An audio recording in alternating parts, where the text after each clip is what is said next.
इमरान खान, उनकी एहलिया बुशरा बीबी और property tycoon दीगर मुल्ज़िमान के खिलाफ अलकादिर ट्रस्ट केस क्या है, उसके कुछ अहम हकायक आपके सामने रखते हैं। बुनियादी तौर पर यह केस क्विड प्रो को का वो केस है जिसमें इल्जाम यह है कि इमरान खान ने प्रॉपर्टी टाइकून फायदा पहुंचाने के लिए अपना असर रसूख इस्तेमाल किया और अपनी काबीना को अंधेरे में रखा और उसके बदले यूनिवर्सिटी की जमीन समेत दीगर फवायद हासिल किए।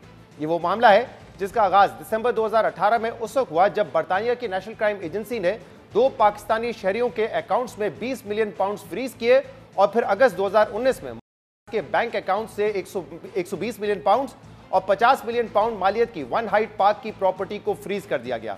और एनसीए ने अपने बयान में कहा कि इसने पाकिस्तान और दीगर मुल्कों में वसी प्रॉपर्टी डेवलपमेंट्स रखने वाले खानदान से मुआहदे पर इत्तेफाक कर लिया है और जब्त शुदा असासे रियासत पाकिस्तान को वापस किए जाएंगे। मगर अहम बात यह है कि यह असासे रियासत पाकिस्तान को वापस करने के बजाय प्रॉपर्टी टाइकून को सुप्रीम कोर्ट में जुर्माने की जो रकम अदा करनी थी उसमें एडजस्ट कर दिए गए। नैब रेफरेंस के मुताबिक प्रॉपर्टी टाइकून की यह रकम बरतानिया में नेशनल क्राइम एजेंसी ने जब्त की थी, लेकिन इमरान खान और शरीक मुल्ज़िमान ने यह रकम प्रॉपर्टी टाइकून के हाउसिंग सोसाइटी के सुप्रीम कोर्ट में लाइबिलिटी अकाउंट में ही एडजस्ट कर दी गई, जिसमें इस हाउसिंग सोसाइटी पर 460 अरब रुपए वाजिबुल अदा जुर्माना था।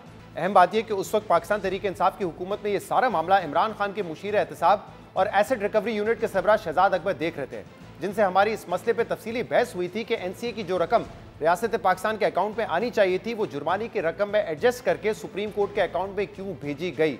देखिए 2019 में हमने उनसे क्या सवालात किए थे और उन्होंने इसके क्या जवाब दिए थे। 129 अरब रुपए आप कह रहे हैं कि रिकवर करवाए। देखिए सवाल तो सुन लीजिए। 7 अरब रुपए से जायद 7 अरब से जायद की जो रिकवरी हुई है, जो एफबीआर के जिम्मे में हुई है, वो इसी एसेट रिकवरी यूनिट के ताउन से हुई है। और 190 मिलियन की जो ये इस वक्त रिसेंट रिपेट्रिएशन हुई है वो भी एसेट रिकवरी की वजह से हुई क्लेम जो है वो नहीं करते, इसको तो कैसे क्लेम नहीं करते आप? उसके ऊपर प्रोग्राम नहीं करते। मैं तो क्लेम करता हूं। चले मुझे एसेट रिकवरी यूनिट ने, सुन लीजिए Shahzad Iqbal, asset recovery unit ने इसके ऊपर बाकायदा एक प्रेस रिलीज की है। बिल्कुल। और इंटरनेशनल हमारे जो कोऑर्डिनेशन के तहत हमने जितने केसेस किए हैं उसमें जितना हमारा जिस किस्म का उनके साथ मुआहिदा है उसके मुताबिक हम पूरी इंफॉर्मेशन भी देते हैं। सेटलमेंट सुप्रीम कोर्ट के साथ हुई है 460 अरब रुपए, जिसमें उन्होंने over the period of time अदा कर रहे हैं सुप्रीम कोर्ट। सर मेरा सवाल भी सुन, सवाल मैंने सुन लिया, मेरा सवाल सुन हो गया, मैं सवाल कर रहा हूं। सुप्रीम कोर्ट के साथ सेटलमेंट नहीं हो सकती भाई, मेरे साथ क्यों कंटेम्प्ट मुझसे करवाते हो? कोर्ट में 460 अरब रुपए क्या ही मामला, ये कहां पे हुई थी सेटलमेंट 460 अरब रुपए की? सेटलमेंट ये हुई कि आप ये जुर्माने की मद में यहां अदा करेंगे 7 सालों में, जुर्माने 7 सालों में और सुप्रीम कोर्ट के अकाउंट में करेंगे। बिल्कुल।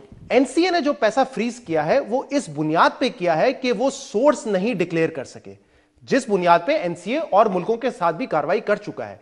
वो कहते हैं कि ये पैसा आप सोर्स नहीं डिक्लेयर कर सके, ये अपार्टमेंट की सोर्स डिक्लेयर नहीं कर सकते, इसको हम फ्रीज करके, ये एनसीए का लॉ है, कानून। ये कौन सा कानून मुझे बताएं ना, मैं आपको बता रहा हूं। कानून कोर्ट कर दें, कानून कोर्ट कर दें शहजाद इकबाल। अनडिक्लेयर्ड एसेट पे जो उनकी अमेंडमेंट आई है, मैं आपको बता रहा हूं, सुन नहीं रहे, बड़े आप सादा लोग हैं। नहीं सादा लोग नहीं है, आप कैटेगोरिकली ये बता दीजिए कि वो पैसा जो कि डिक्लेयर नहीं हो सका, एनसीए बरतानवी हुकूमत पाकिस्तान को वापस कर रही है, वो आप कैसे एडजस्ट कर सकते हैं उस पेनल्टी में? ये तो पाकिस्तान के अवाम का पैसा है ना। जी बिल्कुल। मैं यहां पे 2 चीजें बता दूं, सुनेंगे मेरी बात?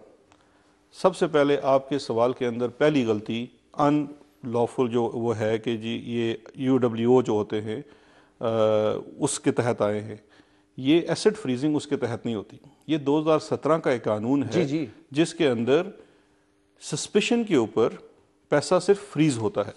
जो दूसरा सिलसिला है जो अनएक्सप्लेन्ड वेल्थ ऑर्डर है, अनएक्सप्लेन्ड वेल्थ ऑर्डर एक सेपरेट प्रोसीजर है, उसका एक सेपरेट लॉ है, इसका ये सेपरेट लॉ है। एनसीए ने वहां पे देखा कि ये असासे हैं, ये अनएक्सप्लेन्ड वेल्थ है, इसका सोर्स नहीं है, उन्होंने वो पैसा पाकिस्तान वापस किया। आपसे एक और सवाल आप कह रहे हैं कि नहीं ये पैसा जो 38 अरब रुपए आएगा अब इसको एडजस्ट कर देंगे सुप्रीम कोर्ट की पेनल्टी से। मैं शहजाद आपसे मैं गलत कह रहा हूं, एडजस्ट नहीं कर रहे 38 अरब रुपए, सरासर गलत कर रहे हैं। तो अच्छा अब इसको सिंपल कर लेते हैं, मैं सिंपल कर देता हूं, 460 अरब। सर एक सेकंड, इसको सिंपल कर लेते हैं। ये 38 बिलियन पूरे आ जाएंगे, जब अभी 140 आए बाकी भी आ जाएंगे, तो ये 38 बिलियन अलग आएंगे सुप्रीम कोर्ट के अकाउंट में। सर सुन लीजिए, और 7 सालों में 460 अरब रुपए अलग आएंगे, ये आप कह रहे हैं? देखिए ये बात तो सुप्रीम कोर्ट ने डिटरमिन करनी है, ये सुप्रीम कोर्ट शहजाद ने कैसे इकबाल और determine शहजाद करनी है? अकबर डिटरमिन नहीं कर सकते। एनसीए ने उस अकाउंट में पैसे जमा करवाए, हुकूमत पाकिस्तान ने पैसे जमा नहीं कराए। सेटलमेंट एग्रीमेंट एनसीए वो और अपनी मर्जी से respondents सुप्रीम कोर्ट के अकाउंट में डाल देगी। सेटल एज पर द उनका क्या ताल्लुक है? बैरिया टाउन केस में पेनल्टी है 460 अरब रुपए एज की। पर the terms of settlement agreement. ये किसने किया है? हुकूमत ने किया ना टर्म्स ऑफ सेटलमेंट। किसने किया है? किस टर्म्स ऑफ सेटलमेंट किसने किसने दरमियान हुए? एनसीए और सुप्रीम कोर्ट के दरमियान हुए? नहीं, फिर एनसीए एंड द रिस्पोंडेंट्स उस टर्म्स के अंदर लिखा हुआ है। आप अगर आप पढ़ तो लीजिए इसमें दोबारा। हुकूमत का कोई, वो कह रहे हैं कि हुकूमत को पैसा वापस करेंगे, आप कह रहे हैं हुकूमत को नहीं जाएगा पैसा, सुप्रीम कोर्ट के अकाउंट में चला जाएगा ना?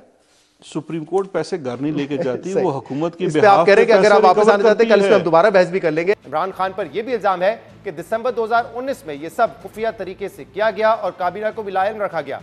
काबीना से सील लिफाफे पर दस्तखत कराए गए, जिसकी तस्दीक शेख रशीद ने उसी दिन कर दी थी जिस दिन ये काबीना का इजलास हुआ था, जबकि दीगर वुज़रा ने पाकिस्तान तहरीक इंसाफ हुकूमत जाने के बाद यही दावे किए थे।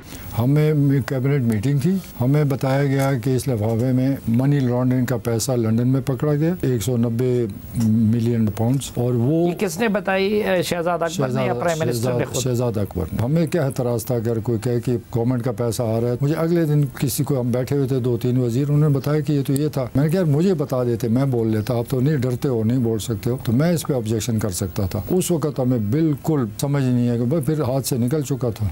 पाकिस्तान तहरीक इंसाफ हुकूमत के उस वक्त के रहनुमा कह रहे थे कि यह सारा मामला खुफिया रखा गया। यह तक कहा गया कि इस मामले पर कोई वजीर बात नहीं करेगा।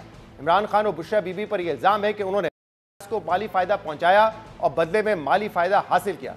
मगर इस केस में इमरान खान का यह मौकिफ है कि इस केस में उन्हें या उनकी फैमिली को कोई माली फायदा नहीं पहुंचा है। अलकादिर यूनिवर्सिटी की जमीन ट्रस्ट की मिल्कियत है, जबकि एनसी से मिलने वाली रकम और उसकी सुप्रीम कोर्ट के अकाउंट में मुंतकली की काबीना से बाकायदा मंजूरी ली गई थी।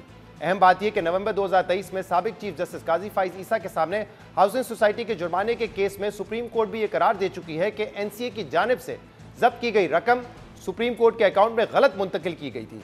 सुप्रीम कोर्ट के फैसले में कहा गया था कि एनसीए से हासिल होने वाली रकम को सुप्रीम कोर्ट से गलत जोड़ा गया था और मुमकिना तौर पर यह रकम प्रोसीड ऑफ क्रिमिनल एक्टिविटी थी।